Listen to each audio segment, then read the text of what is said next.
आज के मेहमान कार्यक्रम में श्रोताओं हमारे मेहमान हैं अंतर्राष्ट्रीय ख्याति प्राप्त photographer Shri थ्रीश Kapoor.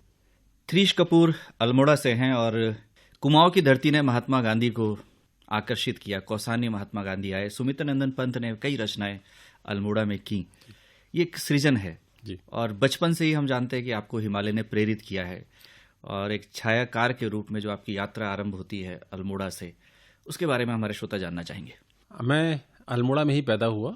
Almora unspoiled child of nature जिसे कहा जाता था और आज भी है। और मुझे मौका मिला वहाँ पर बड़े होने का, वहाँ की प्रकृति को एंजॉय करने का, हिमालय को एंजॉय करने का, और साथ साथ ही मुझे पेंटिंग के साथ साथ फोटोग्राफी का शौक। मुझे अपने बर्थडे में एक छोटा सा बॉक्स कैमरा मिल गया और मैं उसका दीवाना हो गया और मैंने उससे कुछ फ़ोटो खींचने शुरू किए, अच्छे अच्छे फ़ोटो खींचने शुरू किए और अपने फ़ोटो को मैं शेयर करता था, लोगों को दिखाता था, क्योंकि उस ज़माने में हमको फ़िल्म भी बड़ी इजीली नहीं मिलती थी और अच्छी फिल्में मिलना भी एक प्रॉब्लम थी, और उसको फिर प्रोसेसिंग करना, डेवलप करना, वो भी अपने आप में कार्ड था, क्योंकि सब कुछ खुद करना पड़ता था। अगर आप स्टूडियो में जाएंगे, किसी फोटोग्राफर को दे देंगे तो शायद वो आपका काम पूरा ना कर पाए। और लेकिन फोटोग्राफर अपने जॉब के बारे में इतने पजेसिव होते थे कि वो आपको अपने डार्करूम के अंदर नहीं आने देते थे, आपको कोई बताने से बड़ा कतराते थे। लेकिन मुझे कुछ अच्छे छायाकार अल्मोड़े में जो थे, पुराने थे, जो इन्फॉर्मेशन में थे और जगह थे, उन्होंने मुझे गाइड किया और मेरी फ़ोटो की कमियों को बताया। जैसे जैसे बड़ा होता गया, मतलब मेरा ये था कि मैं जितना भी मुझे पॉकेट मनी मिलती थी मैं सारा फोटोग्राफी में खर्च करता था, केवल फिल्में खरीदता था, उसे डेवलप करता था। अपने घर में अपना एक छोटा सा स्टूडियो बना दिया, छोटा सा इनलार्जर भी था, सब कुछ था। तो अपने फ़ोटो को खुद बना के दिखाना ये एक शौक़ था। और इससे मुझे याद आता है कि पहली बार वहाँ पर डियर पार्क एक बना और उसके लिए फ़ोटोग्राफ़र कोई नहीं मिल रहा था इनको, तो मुझे मेरा खींचा हुआ फ़ोटो मुकुल सनवाल साहब हमारे डीएम थे, उन्होंने नवभारत अखबार में और दूसरे अखबार में छापा उसको, तो मुझे बड़ा अच्छा लगा उसके बाद, और तब से मैं फोटोग्राफी का शौक़ लगातार करते आ रहा हूँ। ऐसे कहा जाता है कि फोटोग्राफर की जो दृष्टि होती है कुछ अलग होती है, थोड़ा बताएं इसको, हमारे श्रोता जानना चाहेंगे वो जो अंतर्दृष्टि है वो क्या है। आज समय बदल गया है और हर आदमी अपने को फोटोग्राफर समझता है और हर आदमी फोटोग्राफर है, क्योंकि जब से मोबाइल और डिजिटल मीडिया आया तो फोटोग्राफी की कोई प्रॉब्लम नहीं है। लेकिन मैं ये फील करता हूँ कि हर फोटोग्राफर को प्रकाश का एक अच्छा ज्ञान होना चाहिए। कौन सी लाइट अच्छी है फ़ोटो खींचने के लिए, किस एंगल से मुझे फ़ोटो खींचा जाए, मेरे कंपोजिशंस कैसे हों, रूल ऑफ कंपोजिशंस क्या है, मुझे उसके बारे में थोड़ा सा ज्ञान होना चाहिए। फिर मुझे ये भी ज्ञान होना चाहिए कि मैं किस तरह से अपने फ़ोटो को एक यूनिक फ़ोटो, एक ऐसा फ़ोटो बना पाऊँ कि जिसको सब लाइक करें और जिसकी कोई कॉपी ना कर सके। ना ही मुझे किसी के फ़ोटो देख के कॉपी करनी चाहिए। और अगर मैं प्रकाश की स्टडी, लाइट की स्टडी लगातार करते रहता हूँ तो इसमें कोई शक नहीं कि मेरे फ़ोटो अलग होंगे, अद्भुत होंगे, फ़र्क होंगे। और यही सबसे बड़ा गुरु मंत्र है फोटोग्राफर्स के लिए। आज के जो नए बच्चे हैं उनके लिए मैं कहना चाहता हूँ उनसे कि आप फोटोग्राफी के बेसिक्स ज़रूर सीखिए। अब बेसिक से हट सकते हैं आप, लेकिन फिर लौट के बेसिक में ज़रूर आइए। अगर आप अच्छे बेसिक फोटोग्राफर हैं तो आप अच्छा फ़ोटो खींचेंगे, अच्छे कार्य करेंगे, आपके फ़ोटोग्राफ्स की वैल्यू अच्छी होगी, लोग लाइक करेंगे उनको। अन्यथा आप एक रिकॉर्ड फ़ोटो खींच के छोड़ देंगे तो उसकी कोई वैल्यू नहीं होगी। आपका फ़ोटो आर्टिस्टिक होना चाहिए, उसमें प्रकाश का, उसमें डायमेंशंस, उसमें डेप्थ ऑफ फील्ड, सब कुछ आपको आइडिया होना चाहिए इसका। जी, यदि हम बात करें, हिमालय को आपने विभिन्न अवस्थाओं में देखा होगा और विभिन्न मौसम जो आते हैं उसमें अलग तरह का दिखाई देता है हिमालय। तो इसके जो चित्र आपने खींचे हैं उसमें क्या अंतर आप देखते हैं? हिमालय मैं सोचता हूँ कि विश्व की एक अद्भुत धरोहर है। यूरोप में हो सकता है कि बहुत ज़्यादा बर्फ़ पड़ती हो, सब बर्फ से ढके रहते हो, लेकिन हमारे जो हिमालय हैं, खासकर उत्तराखंड के जो हिमालय हैं, ये बड़े अद्भुत हैं। एक तो यह है कि इनकी रचना बड़ी अद्भुत है। हिमालय एक बहुत बड़ा लैंडस्केप है और उसमें जब हम किसी स्थान से उसको देखते हैं तो एक पर्सपेक्टिव भी मिलता है हमको। उसके पीछे वैलीज़ होती हैं, सब कुछ होता है। हमको हिमालय की फ़ोटो खींचने के लिए बहुत ज़रूरी है कि प्रकाश का अच्छा ज्ञान भी साथ में हो और ये भी हो कि हम किस तरह से उसे कंपोज करते हैं।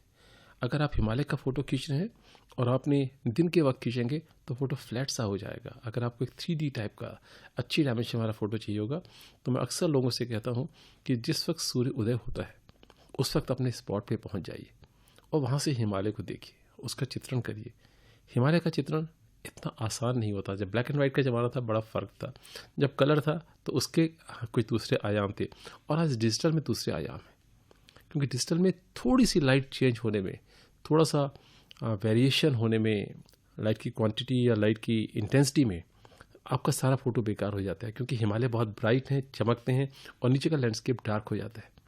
कौन सी लाइट वो रिफ्लेक्ट कर रहे हैं। तो अच्छे हिमालय के फोटोग्राफ मैंने तो बचपन से कोशिश की कि मैं सुबह सुबह सूरज निकलने से पहले अपने स्पॉट पे पहुंच जाऊं, वहां से उसका फ़ोटो खींचूं। और एक कोशिश करता था कि साथ में मेरे फोटोग्राफ्स में एक खासियत मैं रखता हूं कि उसमें कुछ ना कुछ और एडिशनल इंटरेस्ट होने चाहिए। मैं कभी फ्लैट हिमालय का फ़ोटो खींचना मुझे अच्छा नहीं लगता। साथ में कोई बादलों के स्ट्रक्चर हो, कुछ लैंडस्केप हो, कुछ कोहरा हो, कुछ मिस्ट हो, वो आपके फ़ोटो को अद्भुत बना देंगे। तो ज़रूरी होना चाहिए कि हम कंपोजिशन के लॉज को तो देखें, कंपोजिशन के नियमों को फॉलो करें, लाइट को फॉलो करें, लाइट अच्छी हमारे पास होनी चाहिए।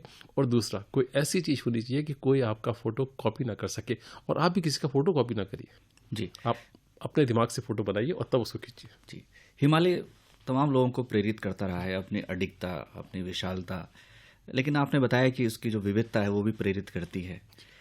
हम जानना चाहेंगे कि कुछ ऐसे खास चित्र हो जाते हैं। मैंने एक फोटोग्राफर के दुकान में पढ़ा था कि अविस्मरणीय क्षणों का उत्कृष्ट छायांकन। कोई ऐसा उत्कृष्ट छायांकन जो आपको सबसे अच्छा लगता है? हालांकि क्रिएटिविटी क्रिएटर के लिए जो है सारी अच्छी होती हैं, लेकिन कोई ऐसा चित्र किसी लैंडस्केप का, किसी बड़े पुरुष का, महापुरुष का, जो आपको हमेशा याद रहता है। लेकिन एक सामान्य व्यक्ति का चित्र भी बहुत खूबसूरत हो सकता है, हम हमारे श्रोताओं के साथ साझा करें। वैसे तो मेरी ज़िंदगी में कई ऐसे फोटोग्राफ हैं जिनको मैं कह सकता हूं कि ये अद्भुत रहे, मेरे लिए बड़े प्रेरणा स्वरूप रहे, जिनको बहुत चाहा गया। लेकिन कुछ फ़ोटोज़ को मैं ज़रूर मेंशन करना चाहूँगा जो मेरी स्मृति से कभी बाहर नहीं जा सकते हैं। एक फ़ोटोग्राफ था, मैं कौसानी के ऊपर एक पीनाथ का मंदिर है और पीनाथ से लगभग 360 डिग्री का व्यू हमको मिलता है, और वहाँ बाबा जी के साथ गया था। रात को पीनाथ में रुके, सुबह फोटोग्राफी भी की, लेकिन थोड़ी देर बाद बाबा जी ने मुझसे कहा चलो आपको सामने के पहाड़ में घुमा लाता हूँ। तो मैं सामने के पहाड़ में गया और बाबा जी अचानक मुझसे कहने लगे एक फ़ोटो मेरा भी तो खींच दो। और वो जाके एक पहाड़ की चट्टान पर बैठ गए। जब मैंने उनका फ़ोटो खींचा तो एक और बाबा जी थे, एक और मंदिर था और सामने सुंदर हिमालय था। सुबह की रोशनी थी और आसमान में कुछ बड़े सुंदर बादल भी थे। और जब मैंने फ़ोटो खींचा तो मुझे विश्वास ही नहीं हुआ कि जब मैंने उसका प्रिंट बनाया तो आज वो प्रिंट उत्तराखंड का एक ब्रांड फोटोग्राफ कहते हैं लोग उसको, इतना सुंदर बन जाता है। इसी तरह मैं एक बार गंगोत्री से आगे जा रहा था और रात को भोजवासा में रुका था। मौसम खराब था, वाइट आउट था, मेरे गाइड ने मेरे साथ आने से मना कर दिया। और जब मैं आगे बढ़ा 1 घंटा चलने के बाद अचानक बादल खुल गए और एक ऐसा चित्र मुझे मिला जिस तरह से शिव की जटाओं से पूरी गंगा बादलों के रूप में नीचे आ रही है और भृगुपंथ पर्वत के ऊपर उसका प्रकाश पड़ रहा है और वहाँ से नीचे निकल के आ रही है। एक बहुत सुंदर 3D इफेक्ट मुझे उस फोटोग्राफ में मिला। ऐसे ही एक दिन मैं जा रहा था और अचानक पाइन के फॉरेस्ट में जब मैं फ़ोटो खींच रहा था, अगेंस्ट लाइट फ़ोटो था और साइड से मिस्ट आ रही थी, कोहरा आ रहा था। पाइन को हम लोग बहुत कर्ज करते हैं, गाली देते हैं कि पाइन का पेड़ हमारे आग लगाता है, लेकिन एक कलाकार के लिए सुंदरतम कृति हो सकती है कि वर्टिकल लाइंस उसकी थी पेड़ों की और बीच में से मिस्ट आ रही थी। शायद एक अद्भुत फोटोग्राफ बन गया अपने आप में। ऐसे अगर मैं कहना शुरू करूँगा तो शायद बहुत से चित्र होंगे जिनको मैंने हिमालय के साथ जोड़ के, लैंडस्केप के साथ जोड़ के, कुछ पोर्ट्रेट्स लोगों के साथ जोड़ के जो बनाए हैं जो अच्छे लगते हैं। जी, कपूर साहब, फोटोग्राफी में बहुत आयाम जुड़ते जा रहे हैं और जब से मोबाइल कैमरा आया है, एंड्रॉयड सिस्टम आया है, तो एक सेल्फी बहुत लोकप्रिय हो रही हैं। हर व्यक्ति खुद का चित्र खींचता है और तरह तरह के मुखाकृतियां लोग बनाते हैं उसमें, और इसको एक फैशन सा हो गया। इसको आप किस रूप में देखते हैं? समय के साथ साथ हमको बदलना पड़ेगा, नहीं तो हम मार्केट से आउट हो जाएंगे। अगर मैं आपको कहूँ कि कोडक एक बहुत बड़ी कंपनी थी और वक्त के साथ गायब हो गई।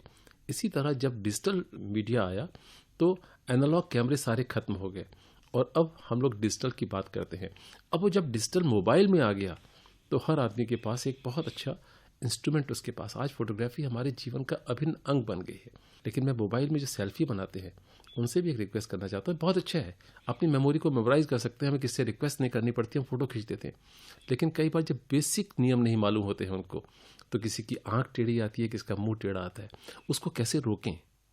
अगर वो सब लोग थोड़ा सा फोटोग्राफी को सीख लें, प्रकाश की व्यवस्था को सीख लें और किस एंगल से फ़ोटो खींचें। अन्यथा क्या होता है कि एक सुंदर महिला जिसकी आंखें टेढ़ी आती हैं, सेल्फी में करते हैं तो टेढ़ा ही दिखाते हैं आपका, क्योंकि एंगल बड़ा उल्टा होता है उनका। और अगर उसी मोबाइल से हम अच्छी तरह से सामने से एक अच्छा पोर्ट्रेट खींचें तो इंसान को लगता है बहुत सुंदर फोटो आ गया। मोबाइल में कुछ ऐसे फीचर आए हैं जो हमारे चित्र को बिना किसी मेहनत के अच्छा बना देते हैं और बहुत सुंदर बना देते हैं।